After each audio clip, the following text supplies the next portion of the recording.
Hi, my name is Dusky and this is my channel Alchemy Hour. This is my very new channel, my new space. And today I wanted to make a video on witchcraft, religion, and colonization.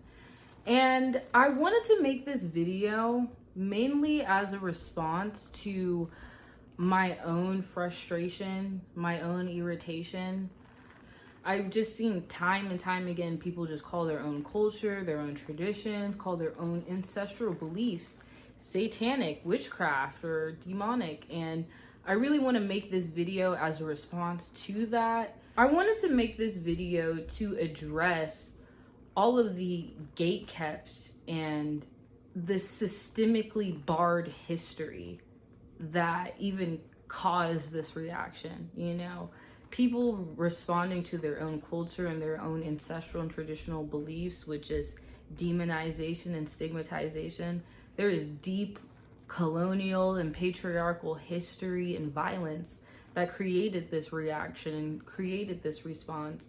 So I just want to make this video to essentially create a timeline to unpack all of that history, unpack all of that patriarchal, colonial violence and oppression that even got us here today, so we can hopefully decolonize our relationship to religion, decolonize our relationships to faith and spirituality, and just be overall more informed. In this video, I wanted to paint a clear decolonized historical timeline of how we got here to all of this demonization and stigmatization.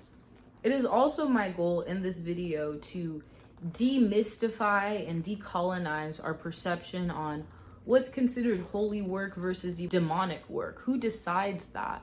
These are all things that I want to get into and deconstruct and decolonize in this video. So to begin our timeline of decolonizing and deconstructing, I'm starting our timeline all the way back. I'm taking us all the way back to ancient time, ancient civilization. I'm talking ancient Babylon. I'm talking ancient Mesopotamia. I'm talking all the ancient civilizations. And I want to focus in this video primarily on ancient Greece, ancient Egypt, and ancient Rome, because they're going to be a focal point in terms of religion for this video. So we're going to start our timeline in ancient civilization time period, ancient civilization times. And before I begin, I want to start off defining a term. This is a term that is commonly used by academia, historians, scholars, white niggas in suits. They love to use the term classic antiquity or classical antiquity to describe the era of ancient civilizations. So if you think of ancient Babylon, ancient Mesopotamia, all of the ancient civilizations, everything ancient in history is up until the Western Roman Empire collapses in 500-ish CE. That is considered classic antiquity. So everything 2000 BCE to 500 CE is considered classic antiquity. And this is the term used by historians and scholars and all that. And I just wanted to define this term really quickly, so whenever people inform themselves and read history themselves, they can understand these terms that are honestly systemically gatekept. So just wanted to define that really quickly. So classic antiquity, this ancient civilization time period. I wanted to bring up classic antiquity because in classic antiquity, it is highly documented and recorded.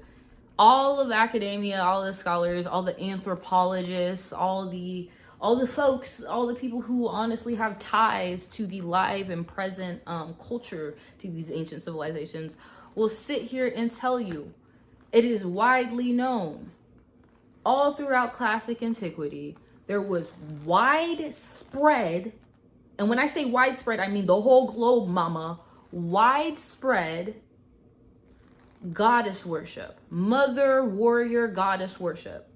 And you see this goddess worship in ancient Babylon under the name Ishtar. In ancient Egypt, the goddess is named Isis.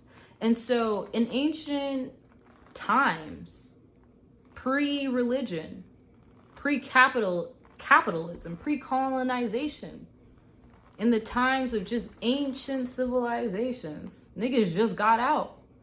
Everybody, it's highly documented by anthropologists and all of academia, and you can Google it till you're blue in the face. You will find that it is highly recorded and documented of universal mother goddess worship. And like I said, you'll see this in ancient Babylon with Ishtar, and in ancient Egypt, you'll see Isis. So I want to talk about the veneration and honoring of Isis in ancient Egypt to paint a clearer picture and paint a clear perspective of what this ancient goddess worship, this mother goddess worship would have looked like in ancient civilizations and ancient time periods, just so you could pick up what was put down in this time period. So in ancient Egypt, in classic antiquity Africa, Africa was entirely matrilineal, mother ruled up until, everybody started experiencing the patriarchal bullshit. But in ancient Egypt, you see the veneration of Isis, and you see Isis temples all throughout ancient Egypt. These Isis temples were ran by priestesses, Isis priestesses, who were considered to be daughters of Isis directly, like literally direct descendants of Isis herself, they self, gender is a concept. But the priestesses who ran these temples of Isis all throughout ancient Egypt were considered to be daughters of Isis. And the pharaohs of ancient Egypt were actually considered to be the son of Isis herself. So you see in ancient civilizations and classic antiquity that people literally directly claim to be descendants of God themselves. At least in ancient Egypt, you see this with pharaohs and you see this with priestesses claiming to be direct descendants of Isis, the mother goddess herself. So I'm saying this because, like I just said, all throughout classic antiquity, you see widespread mother goddess worship and veneration. Different people called this mother goddess different names. Whether you bring in ancient Babylon, ancient Syria, ancient Maya, ancient Mexico, all people had a mother goddess warrior that was being venerated and worshipped all throughout ancient civilizations and time period.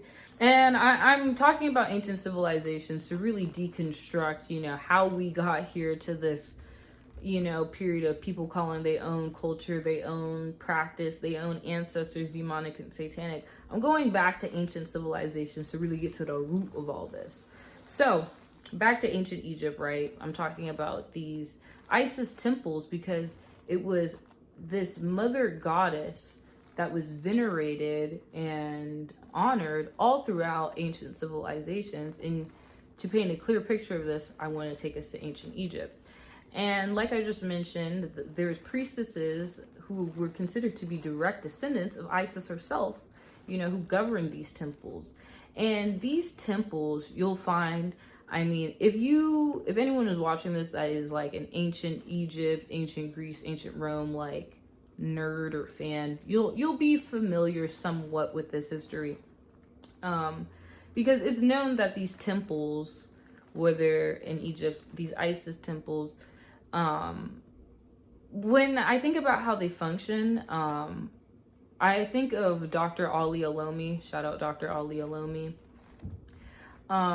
He has his Patreon, Head On History. He talked about how in one of his episodes of just talking about a lot of history, he talked about how these temples in ancient times functioned like DMVs, almost in the sense that everybody and their mama went to these temples.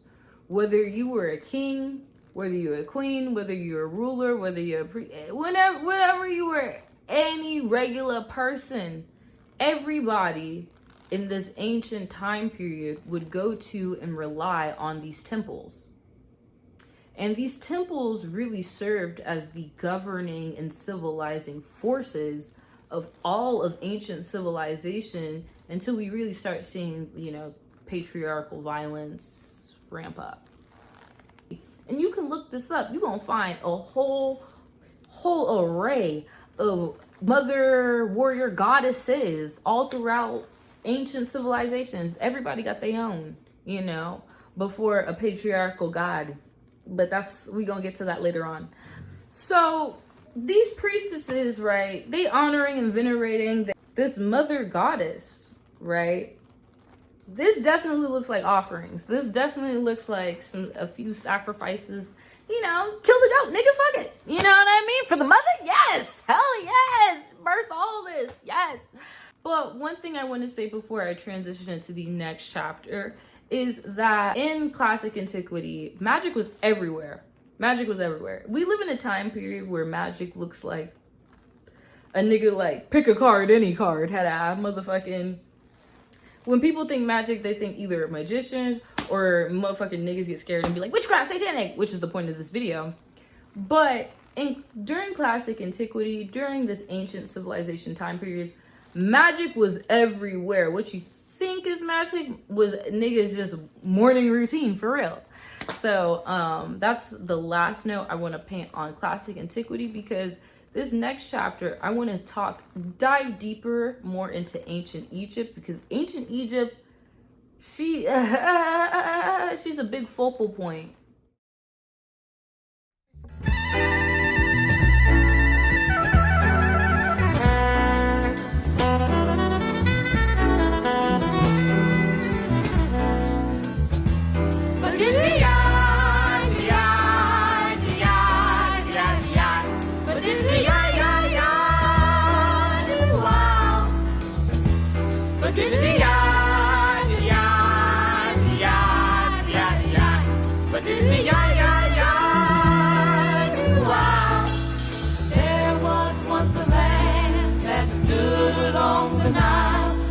Located in a valley that stretched for many miles. This moon always shone upon her face, was a cradle of civilization, and other people envied her from faraway nations. Oh Egypt, like the land of the Nile.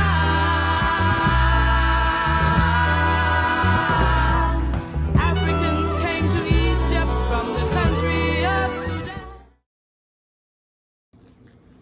Ancient Egypt. Egypt. We know Egypt today for the pyramids, for its mysteries, for its wisdom and knowledge and science that was renowned today, for its mysteries, for the pyramids, for the science and knowledge that we do or do not know of.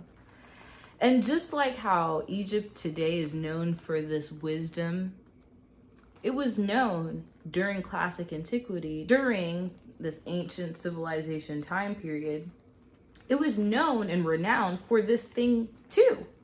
So it had the same clout then that it has now. And this clout of having all this wisdom, all this knowledge, and all this science, I mean, mind you, we're in an ancient civilization time period where knowledge is always going to be power. You know what I mean? I mean, Google does so much for us now for that reason. But in ancient civilization times, bitch, like, I mean, knowledge is always power, but you know what I mean? Egypt having this knowledge and wisdom was the motivation for Egypt being colonized several times during classic antiquity by several different peoples, several different persons. Because I bring this up because when you think Egypt or Egyptians, right, despite Egypt being in Africa, you don't see niggas that look like me immediately all the time. There's niggas there. There's niggas in Egypt. It's in Africa, Buki. But Egypt, was colonized multiple times. It was colonized by the Assyrians before they ass got kicked out. And it was colonized by Persians, and it was finally colonized by Alexander the Great. The Greek niggas. We gonna get into that. And of course, Egypt was also invaded by other Africans, you know, Sudanese, you know, Libyan folks. You know, we know that. But Egypt in classic antiquity, it just like how it had the clout for being all this wisdom and science now, it had that then. And this was the motivation for other people to colonize Egypt and colonize this information and insight. So Alexander the Great, right? This nigga, it's his mission to colonize and conquest what we now know of today as Europe. So the entire territory of Europe, Alexander the Great, he woke up and said, I'm finna lock in and motherfucking colonize and oppress and do my big violent one. And this leads to Alexander the Great colonizing Egypt. And so after this Greek nigga died, right, his partner, his favorite historian buddy, Ptolemy, goes over to Egypt and goes and further colonizes and installs himself in Egypt. And it's so crazy because this Greek nigga went from being his historian, advisor. He went over to Egypt to go colonize that wisdom, that knowledge and mysteries that they had in Egypt. This is important to our conversation of witchcraft, religion, and colonization because we see this Greek nigga, Ptolemy, this Macedonian Greek nigga, go over after Egypt has already been violently colonized. I mean, it's already, the Syrians, they got kicked out though. Persians, they trying to colonize it. I mean, that's how we got so many different types of looking peoples in Egypt because of this history of colonization. So by the time we finally get with Alexander the Great ass in 300 something BCE, right, he died, his nigga go over there to go colonize further. And because, like I just mentioned, Egypt is renowned for its wisdom, for its mysteries, for its science, and, you know, the knowledge that even got the pyramids to get there, right? Ptolemy go over there and go colonize that, and you see that immediately. And the examples of seeing this immediately is through Hermeticism, right? And the immediate adoption of Isis into Greco-Roman culture. So there's some shit that pissed me off, you know. But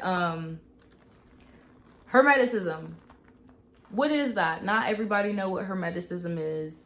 Hermeticism is definitely, if you know, you know, head. But Hermeticism, some people consider religion. It is a religious and philosophical framework. Hermeticism is an important thing to know about because if you are a new age spirituality girly, honestly, any Western esotericism, the pillars of new age spirituality and Western esotericism is Hermeticism.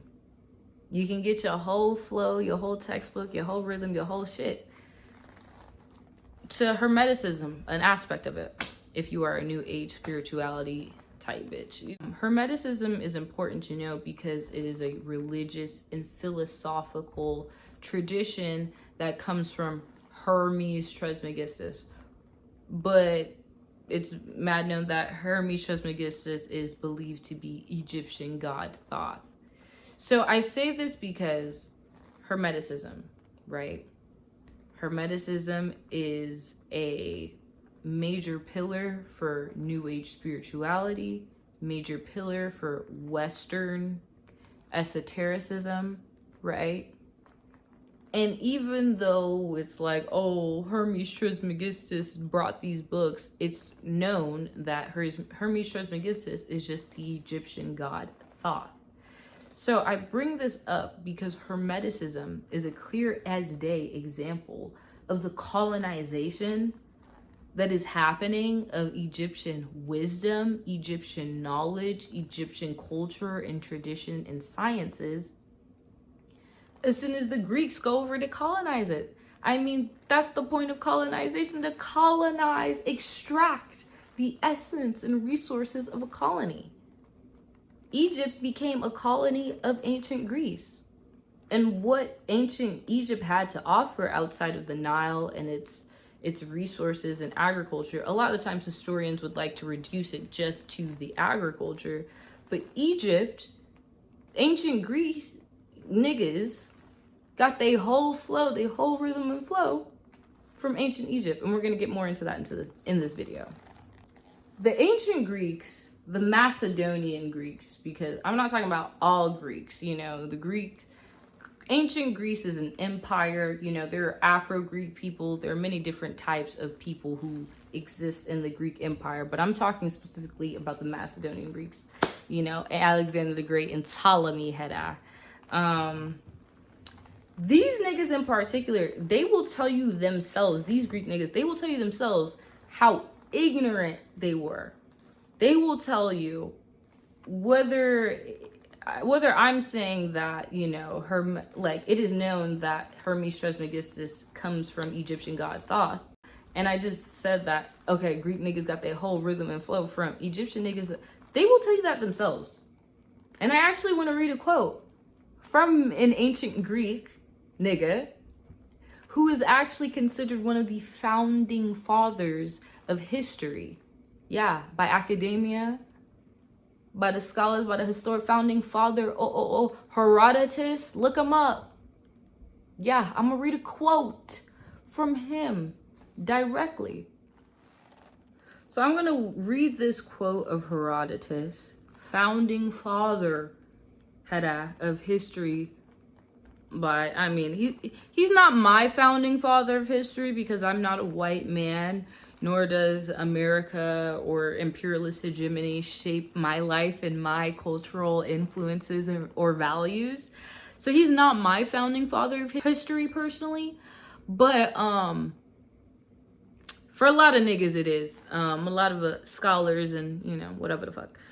I want to read this quote of Herodotus because it paints a lot of context and imagery of both the temples that I mentioned, the Isis temples, and the priestesses who run these temples, and also how much the Greeks knew at their time, because this is a Greek nigga telling you this. You're from the empire himself. So let us begin with this quote. The following tale is commonly told in Egypt concerning the oracle of Dodona in Greece, and that of Ammon in Libya. My informants on the point were the priests of Jupiter at Thebes.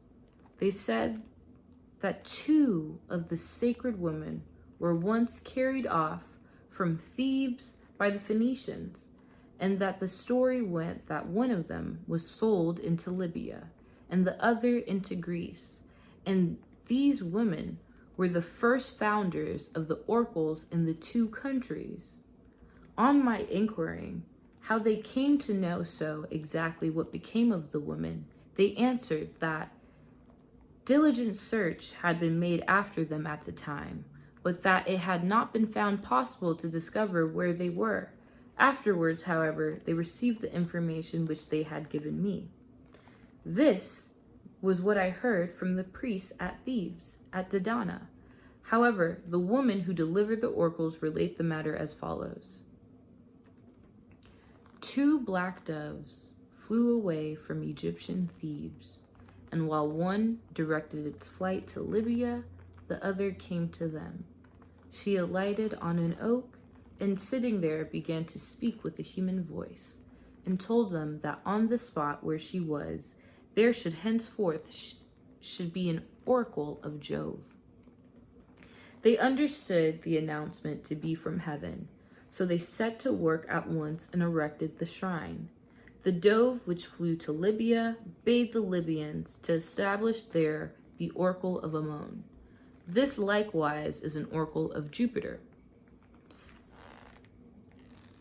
The persons from whom I received these particulars were 3 priestesses of the Dodonians, the eldest, Parmenia, the next, Timareta, the youngest Nicandra. What they said was confirmed by the other Didonians who dwell around the temple. My own opinion of these matters as follows. I think that if it be true that the Phoenicians carried off the holy woman and sold them for slaves, the one into Libya, the other into Greece, or Pelagia, as it was then called, this last must have been sold to Thesprotians. Afterwards, while undergoing servitude in those parts, she built under a real oak a temple to Jupiter. Her thoughts and her new abode reverting, as it was likely they would do, if she had been an attendant in a temple of Jupiter at Thebes to that particular god, then, having acquired a knowledge of the Greek tongue, she set up an oracle. She also mentioned that her sister had been sold for a slave into Libya by the same persons as herself. The Didonians called the women's doves because they were foreigners, and seemed to them to make a noise like birds. And after a while the doves spoke with a human voice, because the woman whose foreign talk had previously sounded to them like the chattering of a bird, acquired the power of speaking what they could understand. For how can it be conceived possible that a dove should really speak with the voice of a man? Lastly, by calling the dove black, the Didonians indicated that the woman was an Egyptian, and certainly the character of the oracles at Thebes and Dodona is very similar. Besides this form of divination, the Greeks learnt also divination by means of victims from the Egyptians. The Egyptians were also the first to introduce solemn assemblies, perceptions, and litanies to the gods, of all which the Greeks were taught the use by them. It seems to me a sufficient point of this that in Egypt these practices have been established from remote antiquity, while in Greece they are only recently known. The Egyptians do not hold a single solemnly assembly, but several in the course of the year. Of these, the chief, which is better attended than any other, is held at the city of Bubastis in honor of Diana. The next in importance is that in which that takes place at Busiris, a city situated in the very middle of the delta, and it is in honor of Isis, who is called in the Greek tongue Demeter Ceres. So I just did a lot of yapping on Herodotus, right? And read his quote to establish and set the context of several things. These ancient Egyptian temples, right? These temples that governed all of ancient civilizations and ancient time periods, right? You know, these were blacks. These were blacks in ancient Egypt. This was before, the melted pot shit started happening, That happened via colonization. But Herodotus is talking about the slavery, the enslavement of the priestesses, these Egyptian priestesses, these African priestesses. They're being enslaved and being shipped off to the big empire, to the big Greek empire. So that's a point of this quote. And another point of this quote, me bringing it up, is that Herodotus himself will literally sit here and tell you that the divination, the religion, the spiritual practices, we got it from the Egyptians. They've been doing it for way longer than us Greeks. He just said it himself, and this is the founding father of history. Look this quote up. I just read this shit from MIT EDU. This day PDF. I'm not fucking going. I'm not no conspiracy theorist. I didn't pull this up out my ass. Google it yourself. I also brought it up because just like how they would call the priestesses black doves, I also want to just paint some clear context and imagery in this Greece colonizing Egypt, right? Once Ptolemy installs himself in ancient Egypt, let me tell you about the Greek niggas. Greek folks were supremacists. It's very highly known, if you know anything about ancient Greek niggas, that the ancient Greeks were fetishists, they were futurists, they loved exoticizing people's features and their phenotypical traits. Ancient Greek folks loved just focusing on the traits and the phenotypical aspects of existence. They were futurists, weird fetishists. That I would argue this Greek fucking phenotypical focused behavior really sets the foundation for race theory and white European identity to be formed. This behavior, really. But I also want to share something really interesting. I watched this YouTube video on the caste system in India by a YouTuber called Rahan Davis. And this was such a great video. Recommend it to everybody watching this video. This video helped me understand caste, of course. But in this video, he talks about how the caste system, right? The caste system, it gets its basis based off of Hindu texts, a whole bunch of ancient texts that existed in India way hundreds of years before Christ, right? But the caste system gets its basis based off of the Gunna, which is like I'm not too familiar with the Gunna, but the caste system gets its origins from the Gunna and the color associated with the Gunna. And Rahan Davis talks about in his video that the Gunna, which, is used for the caste system now, it was never ever associated with skin color until Greek influence, And it's crazy because in this video, he also talks about Megasthenes, who is, Megasthenes is important because he's another Greek historian like Herodotus. And Megasthenes is important because a lot of the accounts and history that we have of ancient India today preserved, you can attribute a lot of the accounts to Megasthenes in his travels to India. So Megasthenes is important for what he recorded and documented of India. But what's crazy is in his accounts of India, right, you can see how featurist and phenotypical focus and censor, they like the noting of genitalia and the size and color of genitalia, whether from Megasthenes or other Greek travelers, other Greek folks and persons you can see in all of their documents and what's preserved of their accounts of ancient Greeks and their time. Whenever they travel, they always want to talk about somebody's skin color. They always want to talk about someone's phenotypical traits and features. And this is really, truthfully, the basis of European white race theory and identity. This is the framework for it, this Greek feature, phenotypical, focus-centered behavior. And this is all still important context to keep in mind for our topic of witchcraft, religion, and colonization. Because, like I just said, the Greeks are colonizing all of this Egyptian religion.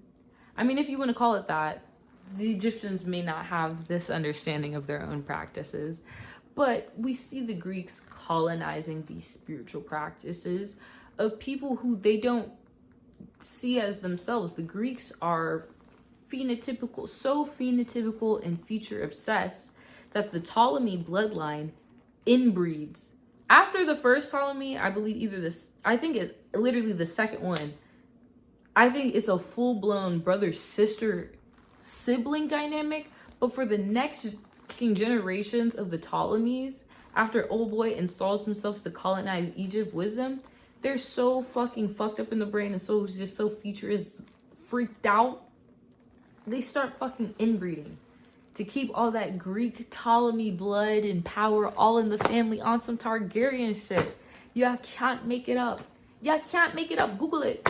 Everything I'm talking about, Google. I'm not making nothing up. That's why I'm making this video, to inform niggas, to spread awareness so we can stop demonizing in our ancestral practices.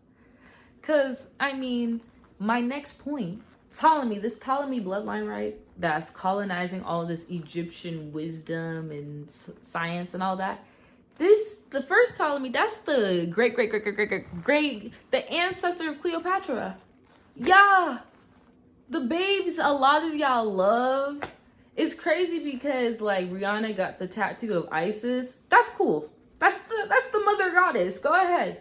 But then she got the tattoo of the white woman. Boom. The colonizing white woman. I mean, checks out because she's a billionaire. So I don't know. It checks out. The bourgeoisie, they love that. They love to support each other like that. But Cleopatra, right? Full blown colonizer. You know, this is important to know because no, she's not gonna fuck any black people. No, she's not gonna mix with any native Egyptians. She's gonna keep colonizing, keep inbreeding, you know, like I think she was finna fuck on her brother. I think she married her brother, you know, because they was so deep in that inbreeding pain. But instead of, you know, even interact with the native Egyptian culture that she's colonizing, what Cleopatra will do is that she will build and erect an Isis temple, right, for herself, right, to really feign some authenticity with the native Egyptians, with the native black Egyptians, to be cool with them, gain their favor. She gonna erect an Isis temple, you know. This is important context to know because Cleopatra dies 30 years, only 30, bitch, before Christ. Some of y'all are 30 years old. You know what I mean? You know, you have still young at heart, right? Only 30 years before Christ, right? Cleopatra, a full-blown white woman, is appropriating and going so hard to erect temples of Isis, to go this hard in the appropriation and colonization paint. You know, this is so she can gain favor, but also so she can also add more legitimacy to herself as a ruler. She's making this temple because, like I said, classic antiquity, everybody is worshiping the mother goddess, venerating the mother goddess. Until Christianity. But we gonna get into that in the next chapter. Right before I go into the next chapter though, I do want to make a quick rant. I want to say that a lot of historians and academia and scholars, they love to whitewash Egypt. They love to whitewash ancient Egypt. And it's not just historians, it's not just academia. Some Middle Eastern folks, Arab folks, would love to claim Egypt as a part of the Middle East as well.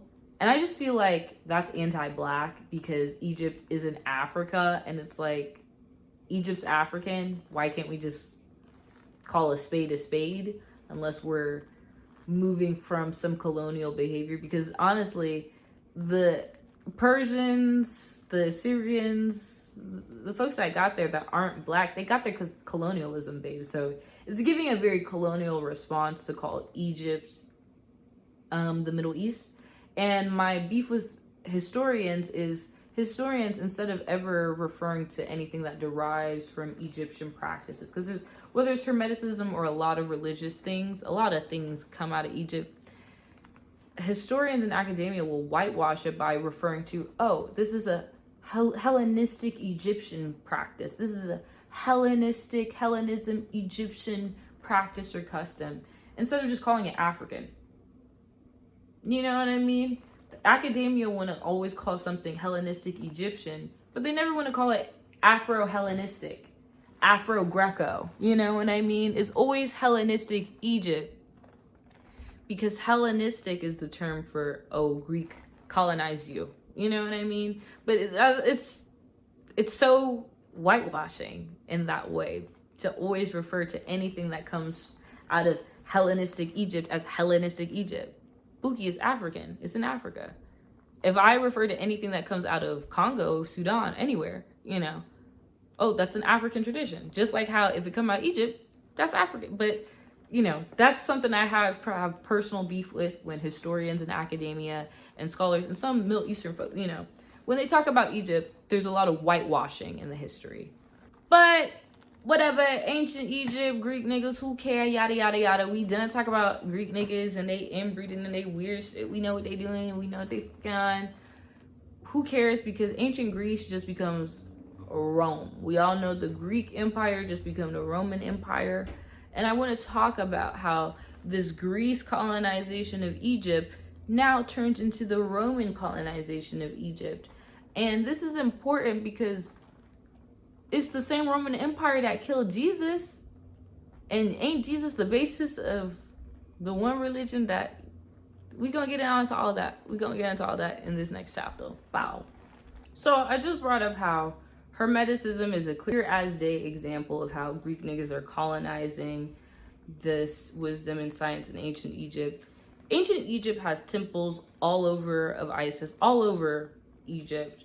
But their temples, once Egypt becomes colonized, Egyptian temples and their science and wisdom, they pop up all throughout the Greek Empire, which then becomes the Roman Empire. So now we have these Egyptian temples and sciences being taught all throughout the Roman Empire. And is this a great thing? No, because Isis, this African goddess, this African mother goddess, her image is being whitewashed. I've already established how Egypt as a colony is being colonized and extracted for its magical, for its wisdom, for its knowledge, and its science. And we already see Isis, her image being colonized. It's already known that the ancient Romans full-blown adopted Isis. Isis is known as Demeter. Isis is known as Ceres. Isis is known as Athena. There's many names for the same goddess all throughout ancient civilization, like I mentioned with Ishtar. But what's different in venerating the same being is what's happening in ancient Rome is a full-blown appropriation. And one thing that I want to spread light to is that the iconography of the Virgin Mary and Jesus, that is full-blown appropriation of Egyptian goddess Isis and Horus and her son. It is, I'm not gonna lie, this isn't a debate. Look this up. The more pictures you find in early Christianity, if you go like to the images that are still preserved, especially in the Eastern, the Greek Orthodox Church, you know, you will still find ancient images of the African and Black Virgin Mary and Jesus, the mother and her son. This mother and son, Isis and Horus imagery, this is Isis and Horus imagery. So I brought up Hermeticism as an example. I brought up how Isis is adopted as an example because with Jesus and Mary, this is full-blown colonization and adoption of Egyptian culture, wisdom, science, and practices. And this is also further seen with the Egyptian Ankh being appropriated and colonized into the Christian cross. So Christianity in its early formation, and it's not just Christianity, it's all patriarchal religions, Judaism, Islam, Christianity, they all guilty because it is known in anthropology, in academia, hell, through preserved, lived memory of the folks who are descendants of, you know, to those who are still in touch with it, that there was widespread mother goddess worship all throughout ancient civilizations until these religions came. And these patriarchal religions, Christianity, appropriated and colonized this image of this mother African goddess. And that's why one of the first ever found, like the earliest depictions of Jesus Christ that we have, the earliest one found, is literally a meme. It's low-key an insult towards Jesus because when the early Christians dropped, everybody was worshiping the mother and they knew who the divine mother was. You know what I mean? The first depiction of Jesus is literally someone put a donkey's head on a cross. Low-key to be like, look, Alexander's worshiping Jesus or some shit. You know what I mean? And it was a meme though. Low-key as an insult because it's understood in this ancient civilization that Jesus is just a bastardization of the divine mother goddess that niggas have been worshiping. How did we get to this level of appropriation and colonization?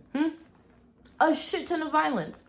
Just like how many of us are descendants of folks who've experienced the violence of colonization, there was a lot of violence happening to get here. Egypt being colonized wasn't no sweet process. And I have beef with historians and academia, because whenever they use the term Hellenistic Egypt, they act like, oh, shit was peachly Hellenistic. No, there's a shit ton of violence and oppression to get to even Hellenistic Egyptian influence. It's not some neutral term. It implies colonization, you know what I mean? Which isn't neutral. So during ancient Rome, they colonizing. They're an empire.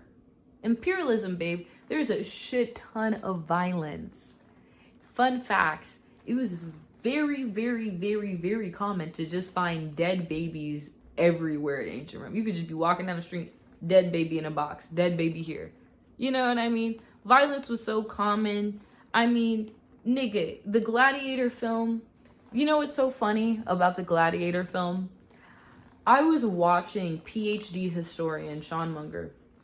Love that guy. He has a great video on the Gladiator film, which takes place in ancient Rome. And he talks about how that film was actually pretty vanilla. It was very fucking vanilla. He actually makes the point that despite the film being based off of this nigga who was a slave and he fighting his way, he gladiated, all that, you know, fighting niggas in this fucking pit, it was actually way less violent than actual ancient Rome. And PhD historian Sean Munger makes the point to talk about how ancient Rome was incredibly violent. It was not a fun place to live in. And that's my Roman Empire. Because a lot of people be like, ooh, this is my Roman Empire. My Roman Empire is, niggas don't even know, that shit was terrible to live in. It was a slave-based economy. A slavery-based economy. Most niggas was slaves. There was dead babies everywhere. Motherfucking emperors doing incest out the ass, or you know what I mean? Like, it was it was violent as fuck. You know, it was actually common for the emperor to drink the blood of the nigga who won the motherfucking Colosseum shit. Huh? You know, so Sean Munger made the point, and he talked about how, I mean, Gladiator, it was very vanilla. They could have went way harder in the paint.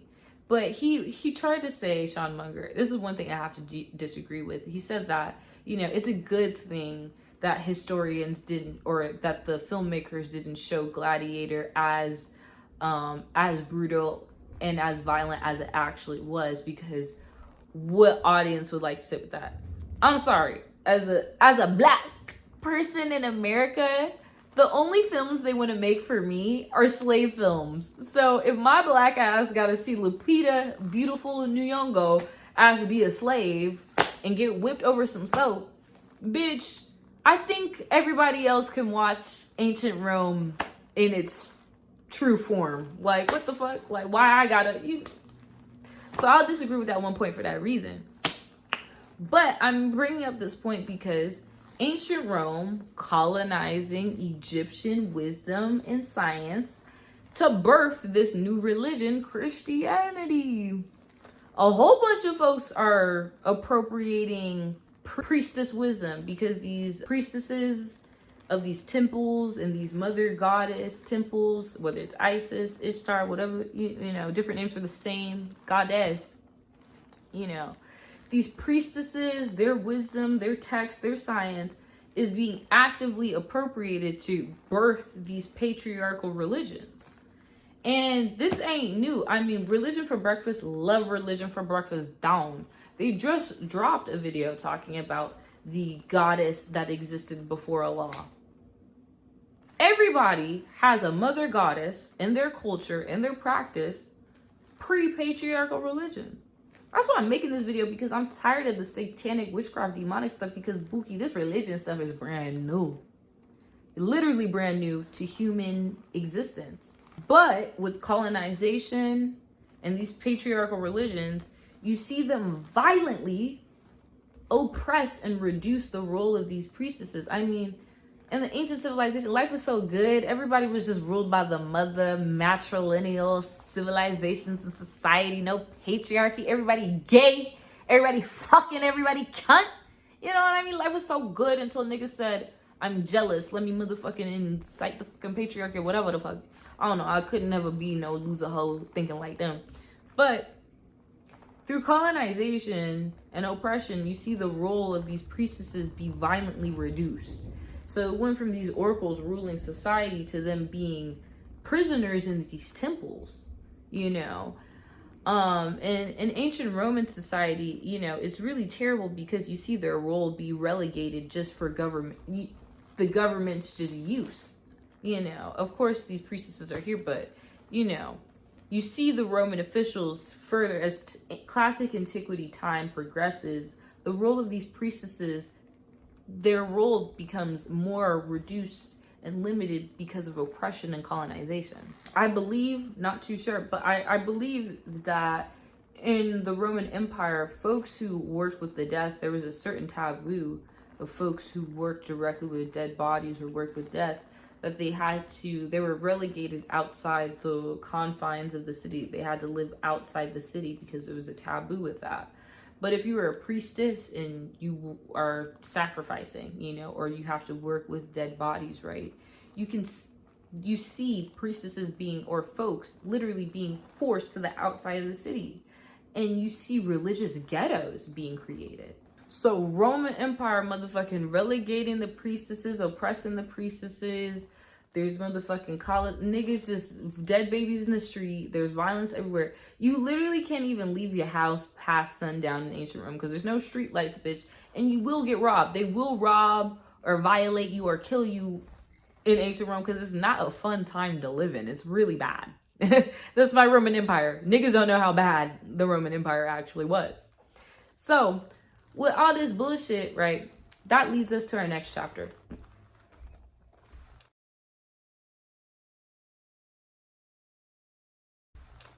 So, all this bullshit happened in the Roman Empire. The Roman Empire fucking splits. Most people do not know this, but the Roman Empire is not one solid thing. Buki, there is two. In 280 CE, Emperor Diocletian splits up ancient Rome into two parts, the Western and Eastern Roman Empire. And this split is so significant to this day. This is literally why you even see the cultural difference and split in Western Europe and Eastern Europe to this day.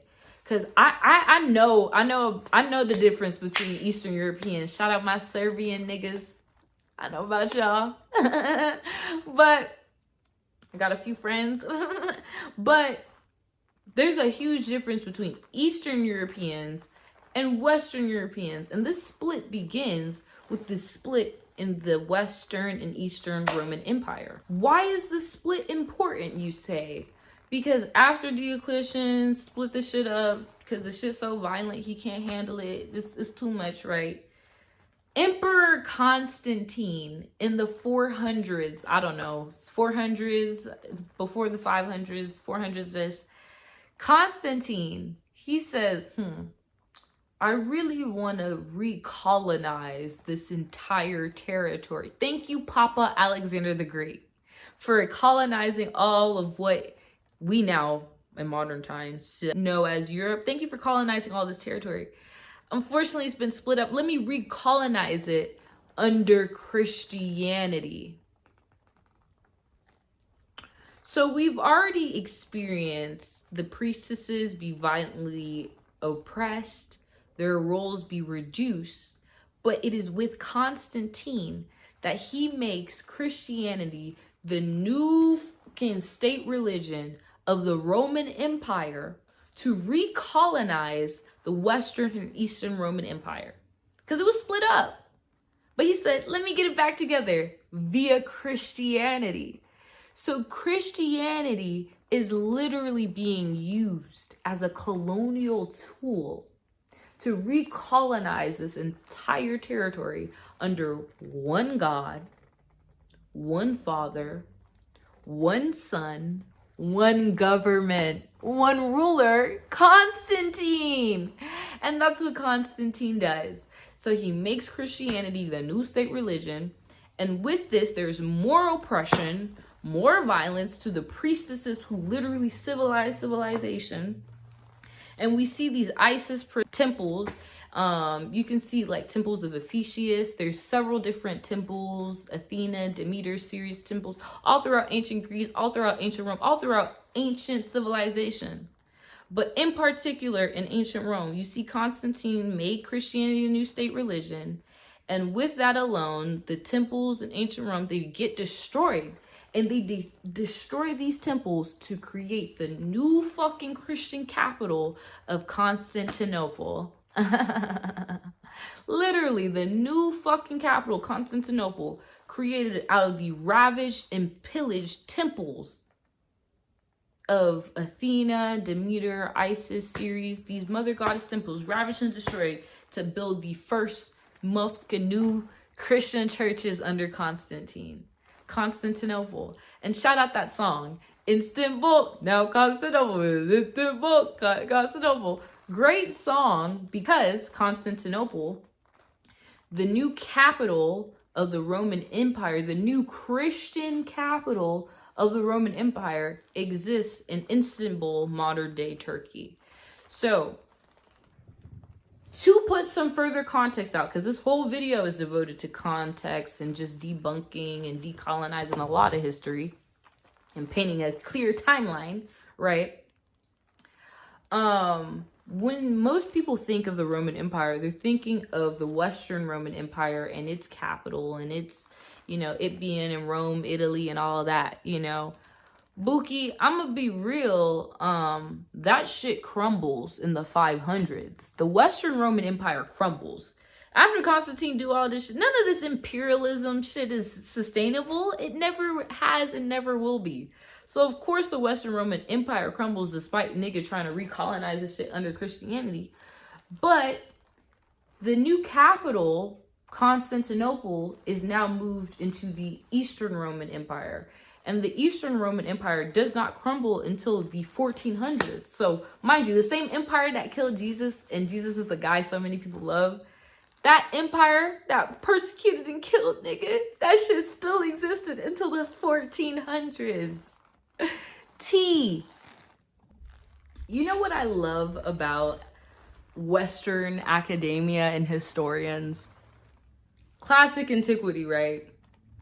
That's the time period of all ancient civilization, all ancient Greece, ancient Africa. Everybody's so ancient. Until ancient Rome, the ancient Western Roman Empire that I just mentioned collapsed. Boom! Classic antiquity, it ends. Right, conveniently at that time. And right as soon as the Western Roman Empire crumbles, that is when the medieval ages begin. The Dark Ages. So right after Constantine decides, hey, let's make Christianity the new state religion of modern day Europe, Europe begins its Dark Ages. I can't make this up. I can't. I really can't. I cannot. Babe, look it up, love. I wish I was making it up. I really fucking do. I would be so much happier if I was just fucking making this shit up. So, right, Constantine makes Christianity the new state religion. The fucking Dark Ages of Europe, love. They begin, right? Crazy. And so, if y'all don't know, the medieval ages, the Dark Ages in Europe, it's commonly defined as Europe's period of religious fanaticism, ignorance, and superstition. A time period where 85% of the population was poor, niggas was throwing they shit in the streets, and nobody washed their butt. Christianity did not hit everybody the same. Some niggas were more violently attacked with it than most, than people who are, in places that are more remote. You still see in Europe the people who did not experience that Christianization as intensely. If folks watch The Wicker Man, great film to watch. I highly recommend. folks who like have cultures or practices adjacent to that, Irish folks, Scottish folks, certain Gaelic, types folks and stuff, they still hold remnants of this mother goddess that was being worshipped all throughout ancient time periods. I mean, all of us still hold remnants of it in our culture and society if you look back into it. But a lot of the times, and we'll say, oh, this is demonic, something's demonic, right? The term demon, the etymology, where the word even fucking originates from, comes from the Greek word daemon, right? And I brought up a lot of the ancient Greek life and the ancient Rome life, and I tried to really make the point that magic was very common in this time, you know what I mean? What is considered magic then, is really just the average everyday, Christianity, how it even gets its framework and basis is what the Sibyls were doing, what these priestesses were doing on an average day to day. They just appropriated these rituals for themselves, That being said, the term demon, right, it gets its origin from the Greek word daemon. And daemon, does it mean malevolent fucking nigga? No. Daemon is a very broad term. And it's a broad term that means any spirit life, any spirit being. Whether you're a god, whether you're Zeus, Jupiter, you're a planet, your ancestor, a daemon is a term used very broadly by the ancient Greek folks to describe any spiritual being. So with all this oppression and colonization that is happening, you see further stigmatization. And you see this ancient Greek word of daemon be stigmatized and further just be corroded, its origins and terms, because the Greeks, who were ignorant to magic and divination, the term black magic, that really came and was birthed out of a racialized like slur. It was the African priestesses who were the governing force of these temples, of these Isis, of these temples, period. Herodotus said this themselves. So like they were black doves, they considered the shit to be black magic. Oh, these black folks who are literally civilizing all of civilization and birthing all of these religions and practices and all that, The Greeks were mad ignorant. They call this shit black magic. And so with colonization and oppression and extraction and all of this shit happening, you just see even daimon slowly become stigmatized. What I think is interesting is that the Eastern Roman Empire existed until the 1400s, but it's also in the Greek Orthodox Eastern Roman Empire, you will still find more images of the Black Mother, Mary, and Jesus. You'll still see more of that African original iconography. I don't know how to pronounce the word. You'll still see more of that African mother before, she was colonized, because essentially as the Romans are colonizing this wisdom for their government and state colonial imperialist capitalist purposes, they're also colonizing the image of this goddess, whitewashing the image of this goddess, because the more power that they can take away from these priestesses who literally governed and civilized all civilizations during classic antiquity, the more power that they can take away from them and extract it for themselves, that's what they're gonna do. So they whitewash and bastardize the images of the African mother goddess, because everybody comes from Africa. Not news to anybody, you know what I mean? So yeah, the African mother's images becomes co-opted and whitewashed and colonized. Hola friends, it has low-key been a week since I was last recording. Life be lifing, but I just want to come back and quickly wrap up my last few notes, my quick ending notes on classic antiquity and its history, and just move on past this shit and get into Middle Age history, medieval ages period and its timeline, and how the fuck all of this fuck shit gets us to all of this stigmatization and demonization of people's ancestral and cultural traditional beliefs and practices. So we're gonna wrap this shit up and go ahead and move on. And I want to just lastly talk about my last point, the etymological transition of the word and the slow progression of stigmatization of the Greek word daimon, that the word demon even comes from. And so the stigmatization of daimon, which is originally this Greek term, a very broad term for all spirit life. This could be God, this could be the planets, daimon could be literally a wide array of spirit life, you know. This slow progression of stigmatization of the word daimon with the first and early Christians, and is the first and early Christians like the Apostle Paul or Athenagoras, who went very, very hard in the paint in their time period to ostracize, to vilify, to slander and discredit the ancient mother goddess and her variations in their time period. They went very hard to discredit the ancient mother goddess because, mind you, like I just made the point of in the previous sections of this video, throughout classic antiquity, there was widespread ancient mother goddess worship. She was being venerated all throughout the ancient time period.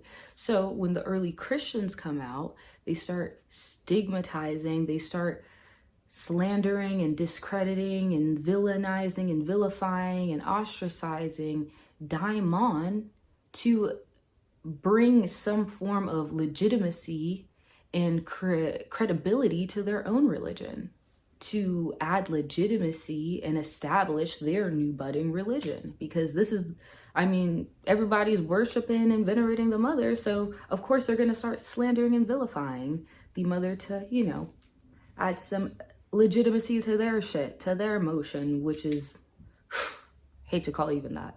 So I want to read a quote from a church father, one of the early Christian church fathers, Athenagoras, as an example of these early Christians and their attempt of, or not even their attempt, as an example of these early Christians and them stigmatizing, vilifying, just trying to slander the ancient mother and take this daimon word and them stigmatizing it into demon. So I just want to read this quote by this church father. And just to define what a church father is, a church father is an ancient and influential Christian theologian and writer who established the intellectual and doctrinal foundation of Christianity. So these are the theologians and writers to establish the doctrine and the framework of Christianity.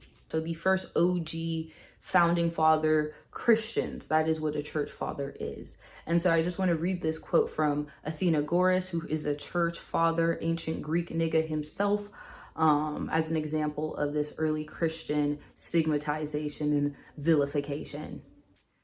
Athenagoras said, "If the pagan gods do not exist, why is it that some of their statues display miraculous power?" And so he answers his own question with, "But we believe that they are caused not by the gods, but by the demons, who usurp the name of a given image." So essentially in this quote, Athenagoras is saying, how do these statues of the mother goddess and her several different variations display miraculous power?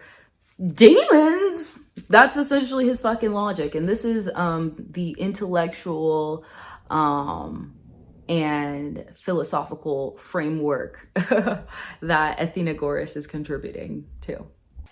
So this is what Church Father Athenagoras has to say and his contributions to Christianity, fun fact. But like I said, daimon is becoming stigmatized and vilified with the early Christians, and not just Christianity, it is all of the patriarchal religions, side eye, but we're focusing on Christianity primarily in this video. So in late antiquity, with the emergence of early Christians, we see statues in temples full-blown destroyed and displaced. We see temples destroyed, statues are defaced and placed with these fucking cross symbols to fucking deface them. They literally have destroyed whole faces of Greek statues and left crosses there in a very eerie way. So in this early Christian time period, they're just going very hard in the paint to really discredit and slander the ancient mother, her temples, her statues, and her image. And this is a really crazy time period because the state is already whitewashing and reducing the image of the mother goddess for their own state purposes, hence why Christianity is even birthed to begin with. But in a lot of early Christian era artwork of Mother Mary and Jesus, you will still see the mother in her original African form. That is why she's still black in early Christian era artwork. Like, her image was being appropriated, whitewashed, and reduced for state purposes, but still in this early Christian era, you'll still see some few her natural ancient African form and her black form. And a lot of the images of the mother and her son in her original African form are either intentionally hidden or have been intentionally destroyed to fully complete the whitewashing and reduction of her image for state and religious purposes.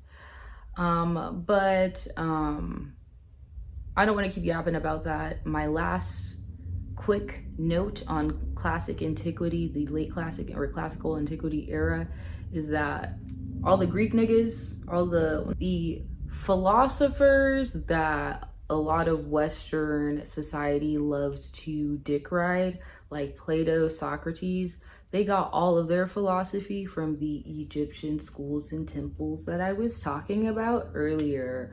All of those Greek niggas, their Greek philosophy is really just Egyptian philosophy that widowy princess they learned from Egyptians. So I don't know what to tell you guys. Like, yeah, so yeah, that's my Roman Empire.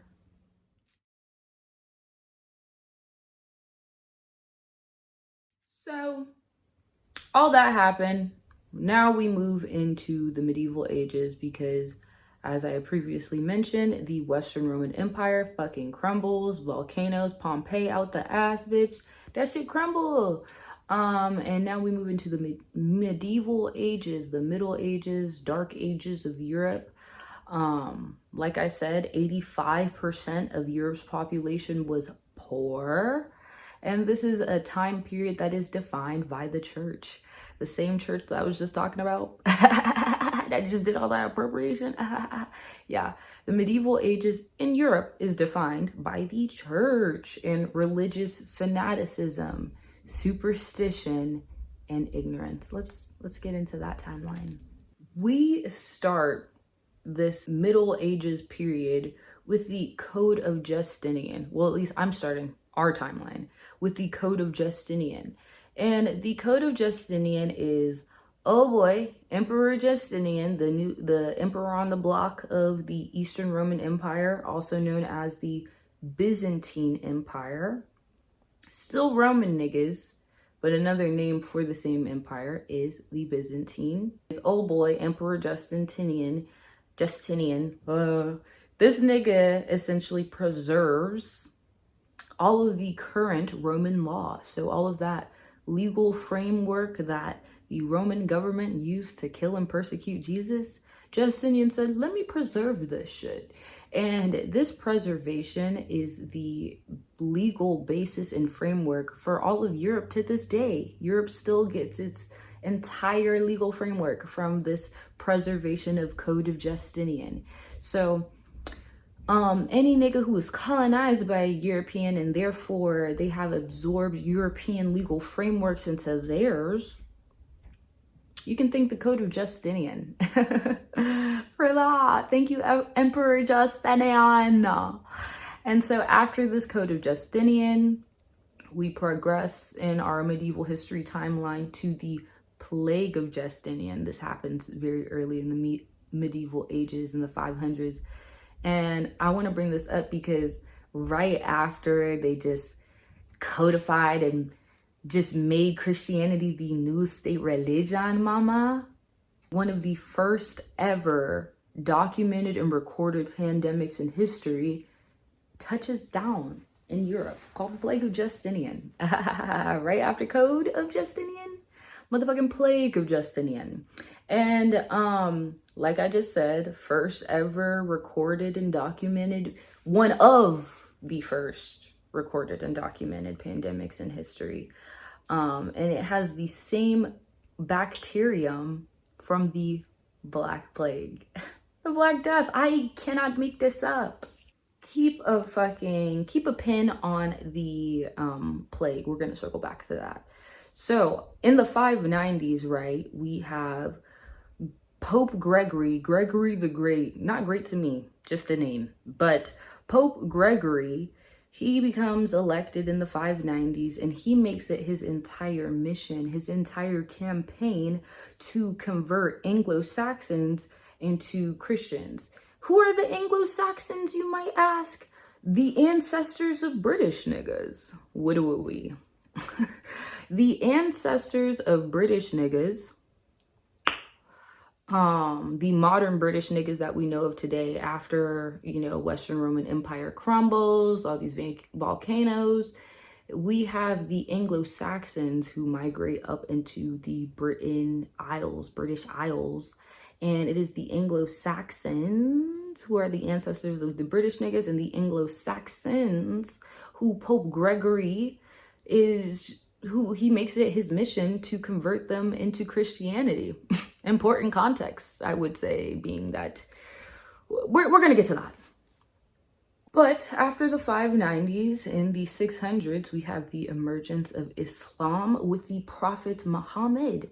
And when Islam comes around and Christianity are in the same mixing pot, that's how the Crusades start fucking happening. I also mentioned that it was not just Christianity that was guilty of slandering and stigmatizing the ancient mother goddess and terms like daimon. There were other patriarchal religions who were involved in this oppression and violence. And PhD historian, Dr. Andrew Henry, he recently just discussed how there was a goddess that was being venerated before Allah a lot. So wherever you want to go, ancient goddess being venerated before patriarchal religion, oppression. But once Islam and Christianity are in the same mixing pot, we got the Crusades happening. And the Crusades are really they're just a depiction of all of the casual violence and cruelty and cannibalism that is happening in Europe. The Crusades are also important to know about because they set the framework for inquisitions, which is something that I'm also going to further define and talk about a little bit later on in this video. Before I define inquisitions, let me talk about the Crusades. What the fuck were these Crusades? The Crusades were essentially these church-ordained cash grabs for Holy Land. Essentially, popes, because it was the Pope who had the ability to ordain these crusades from a Christian side, a Christian perspective, who essentially ordained these wars to go consecrate the Holy Land, Jerusalem, back under Christian reign, essentially. So these armies were going to go steal the Holy Land and make it Christian land again. That's what these crusades were. But really, there was just a whole bunch of pillaging, a whole bunch of violence, a whole bunch of rape and cannibalism that was documented throughout the sieges of the Crusades. So it was, was it about the Holy Lands, or was it about, I don't know, 85% of Europe being poor as fuck? And if you participate in a crusade and you are pillaging these temples, right, that are filled with gold and precious gemstones, this is an opportunity for economic mobility, unfortunately. Like the concept of property, because property is a concept, you know, it's not a concept, at least in Congo framework or Congolese framework.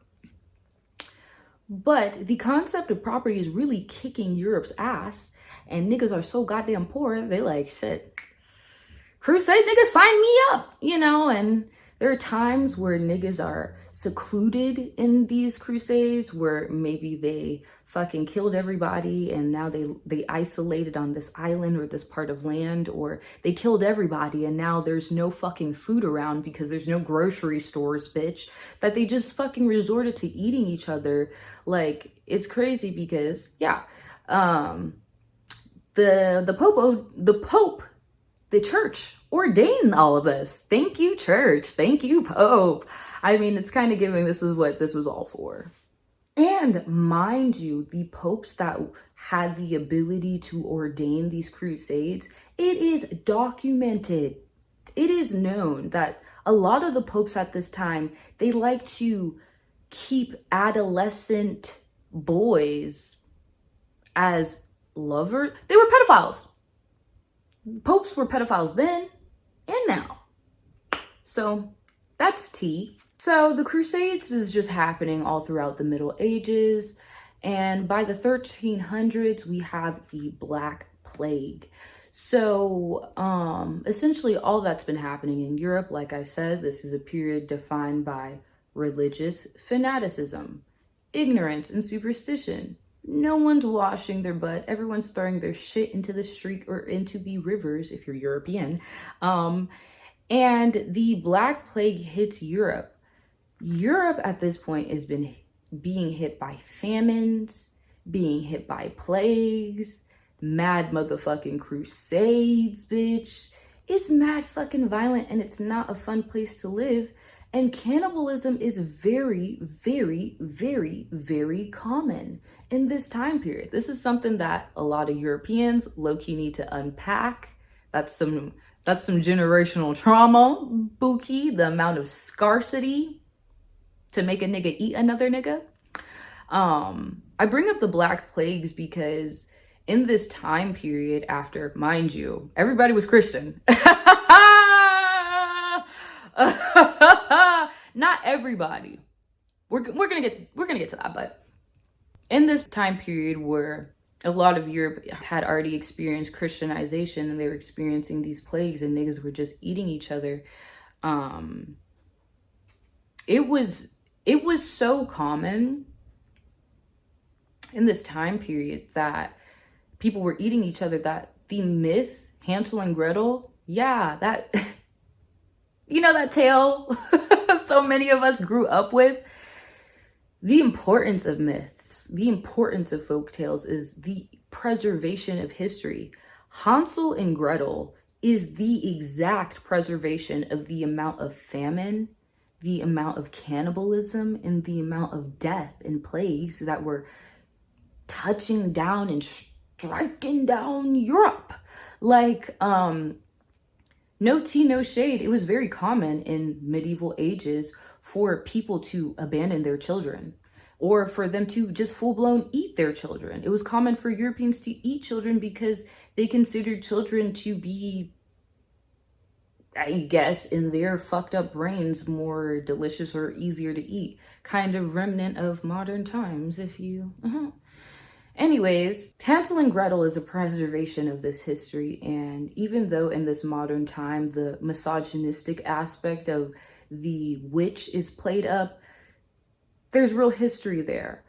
And I also want to lastly talk about this history of cannibalism because in Jamestown, Virginia, one of the first settlements, or the first settlement of America, there's documented cannibalism there too. And the Duggar Party, the first party to settle in the west of America, they did cannibalism too on the route to fucking get here on the Oregon goddamn Trail. So there's a lot of cannibalism that was happening in the medieval ages in Europe. And there's a lot of plagues that was happening. And one thing that I also find interesting in this plague history is that these Christians, the Christianity was so compounded, the ignorance was so deep, the superstitions were so extreme that niggas honestly kinda in the most ironic sense Christians essentially just were like, or Europeans in this time period in the most ironic sense were like, yo, yeah, God definitely has to be cursing us right now. Didn't God send plagues to Egypt? Ain't we getting cursed with the same shit? So this was genuinely the thought process of a lot of Europeans in this time period. And you see this custom, this practice of people performing this religious penance to essentially, make up for whatever crimes or sins that they committed to bring the plague. And so in this time period, you literally see people creating these whips, these fucking whips and these beads and shit to beat themselves in the street and publicly fucking pay religious penance. And they became huge sites and crowds and events all throughout the Black Plague in medieval ages Europe. And it's crazy because they used to put on these weird fucking robes and just fucking beat themselves in the name of the Lord. And you know what's crazy? The Ku Klux Klan, the KKK, the same hoods that they wear, they get those hoods from these same fucking hoods in these religious penance sites in the Middle Ages. So bad shit, I don't know why they would pick that. That's some weird shit for them to figure out and unpack. All of this plague fuck shit is happening. All of this superstition and ignorance. Niggas are beating themselves in the street, and they also begin to blame Jewish people for the plagues, and they also begin to blame witches for the plague. So that further progressing all this stigmatization, they just start calling women witches, blaming women for the plague, and this is the cause for witch hunts. Really just misogyny. Misogyny was so bad. And they also are blaming Jewish people. And this is also where a lot of Europe's anti-Semitism history gets its basis from.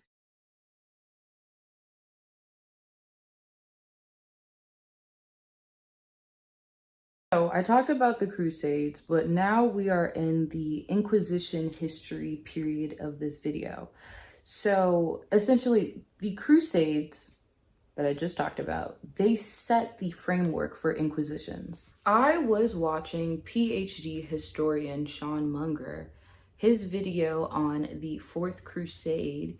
He called it the biggest robbery in history because the church ordained for niggas to go consecrate Jerusalem, go get the Holy Land and ordain it under Christian rule, right? And they didn't even fucking do that. They just ended up robbing niggas. They ended up just robbing and robbing as many temples and pillaging and raping and burning as much as they could. And so the Crusades is all this murder, violence, rape, ordained by the church. And this is really what inquisitions are. Inquisitions, defined via Britannica, is a judicial procedure and later an institution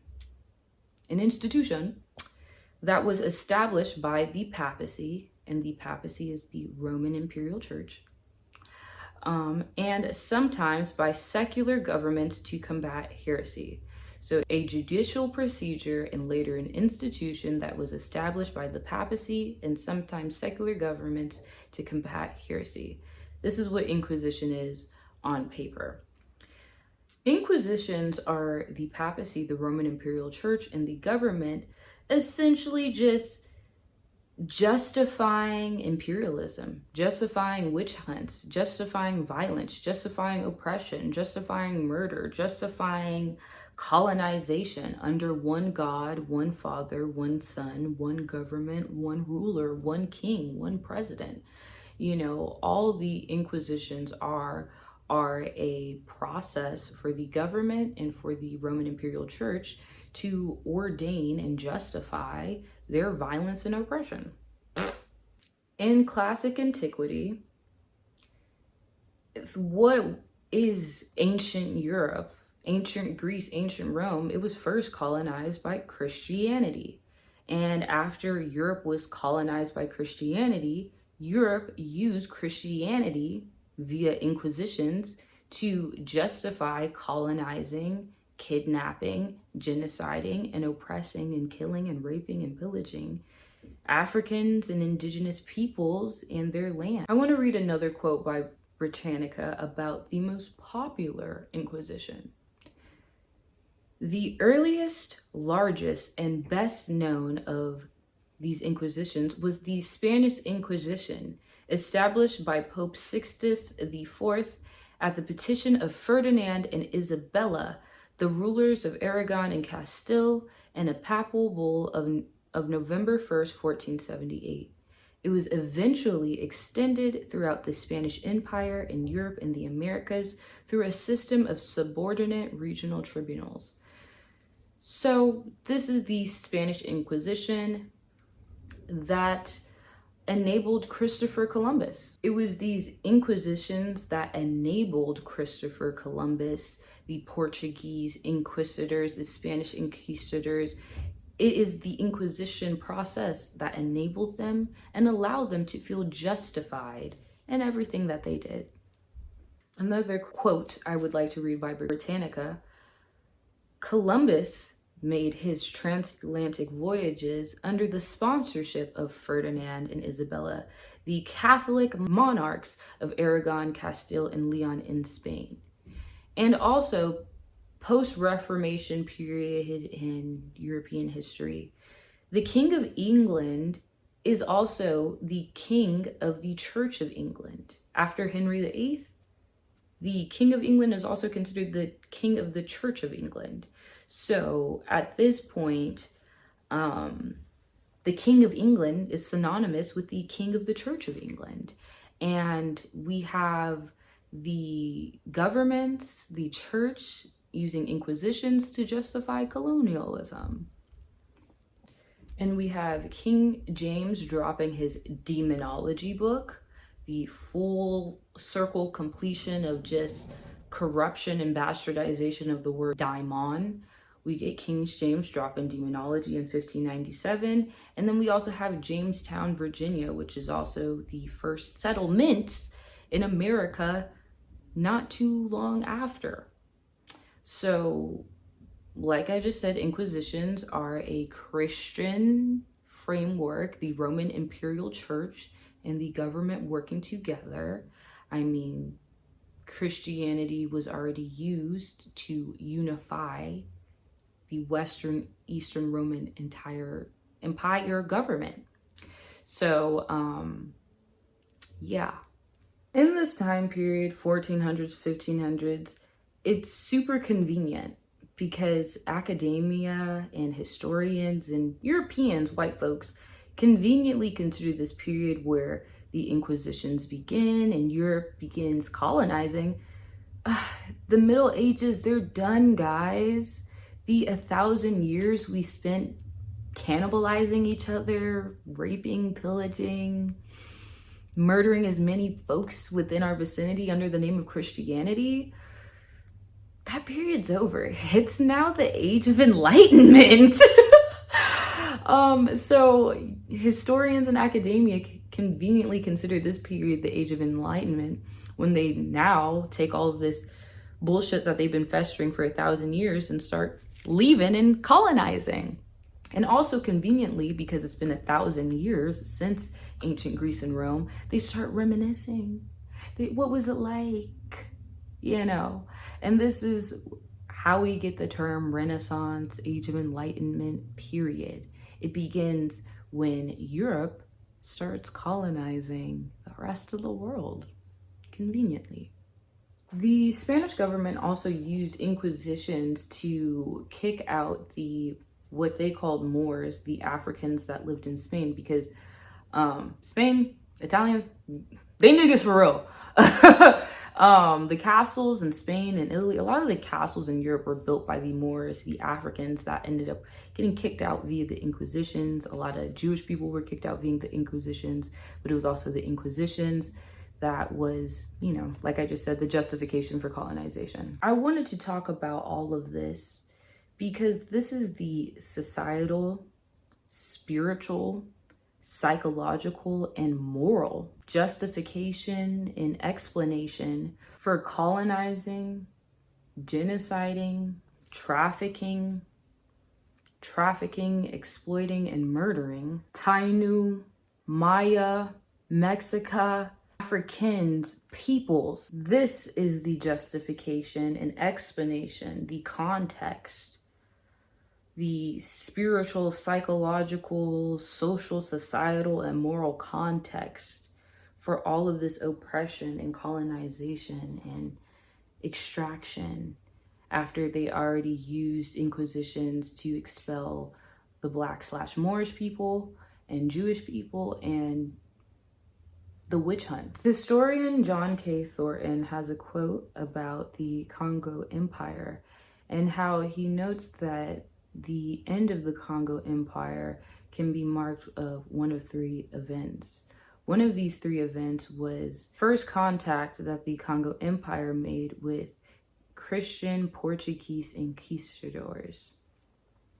The second event that marked the end of the Congo Empire was Alfonso I, the king ruler of the Congo Empire at the time, him converting into Christianity to appease his Portuguese new friends, new pals.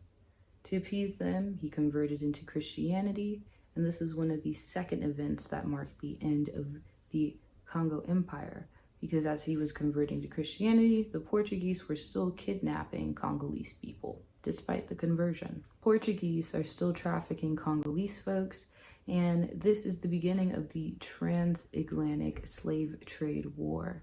I have to bring up the Congo Empire because not that many people are aware of the ancient African empires, Congo Empire being one of them, whom I am a descendant from as a Congolese baddie.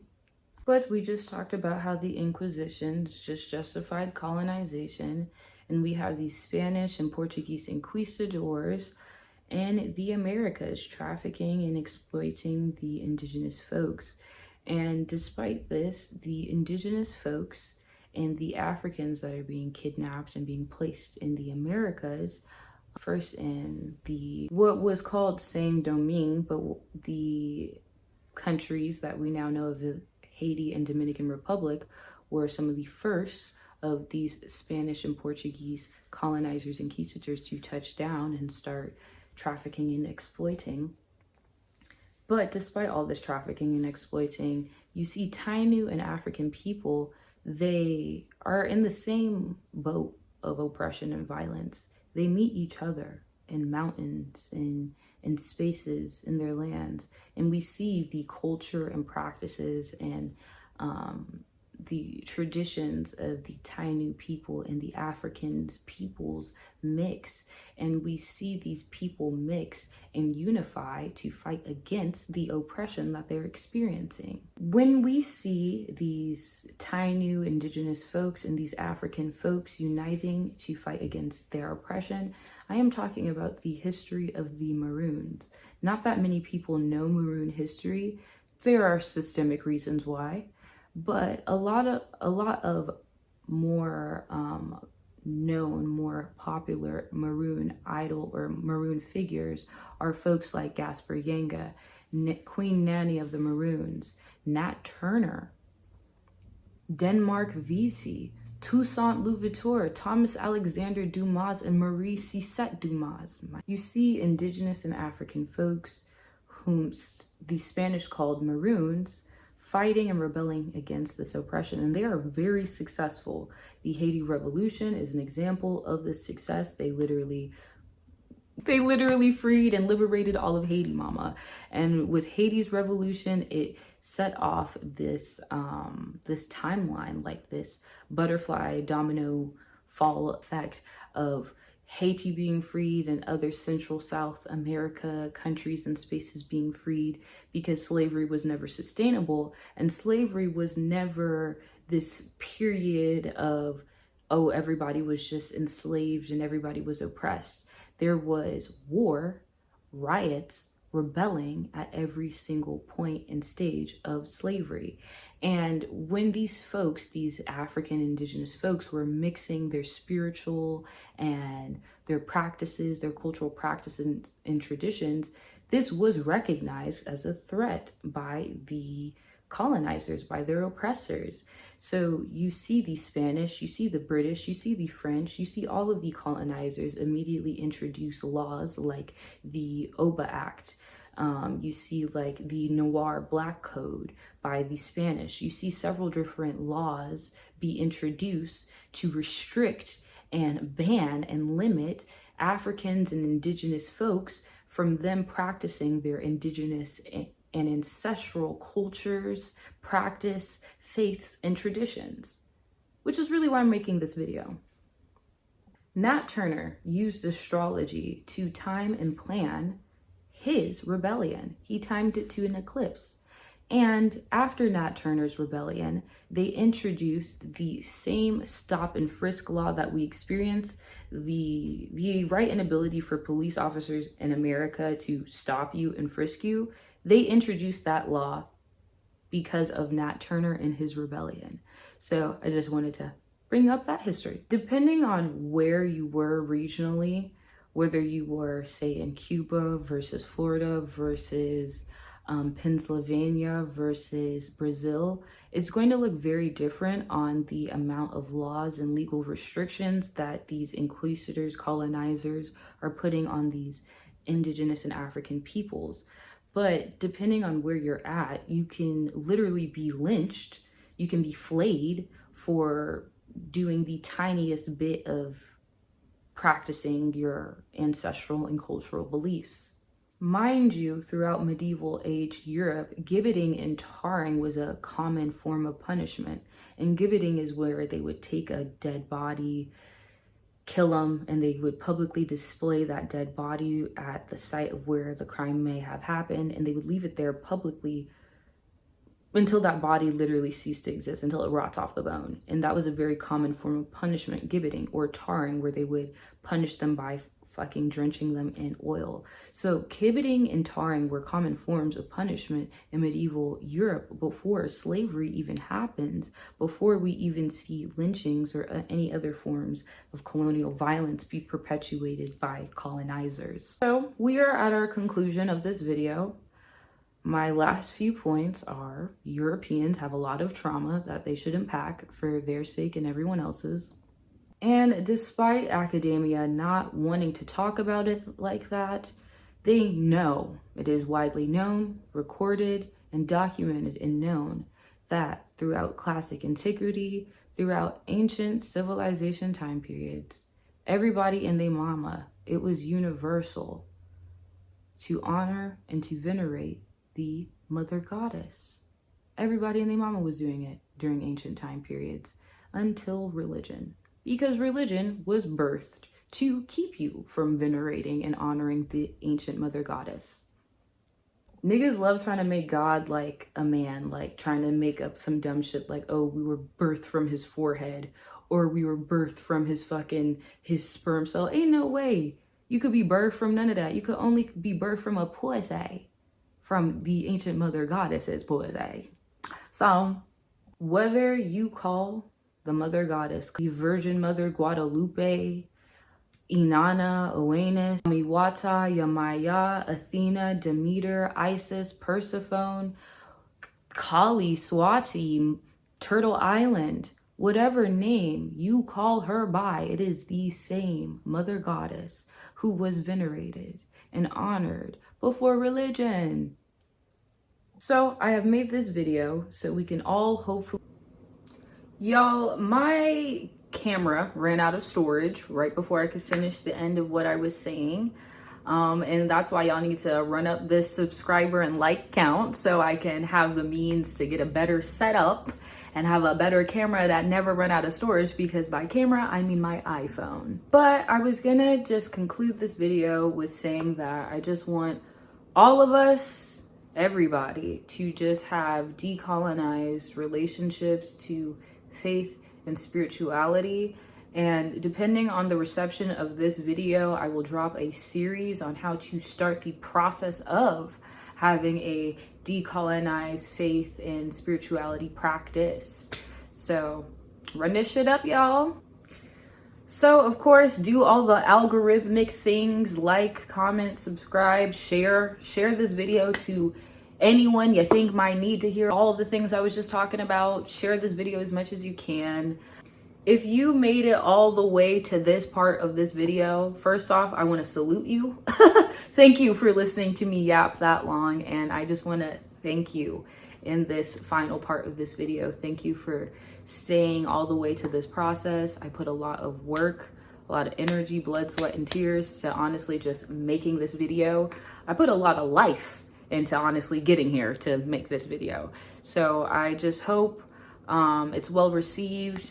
A lot of folks can heal potentially from this and have decolonized relationships to faith and spirituality. So thank you for watching. Like, comment, subscribe, and I'll see you guys in the next video. This is Alchemy Hour with your fave, Dusky. Ashe, Om.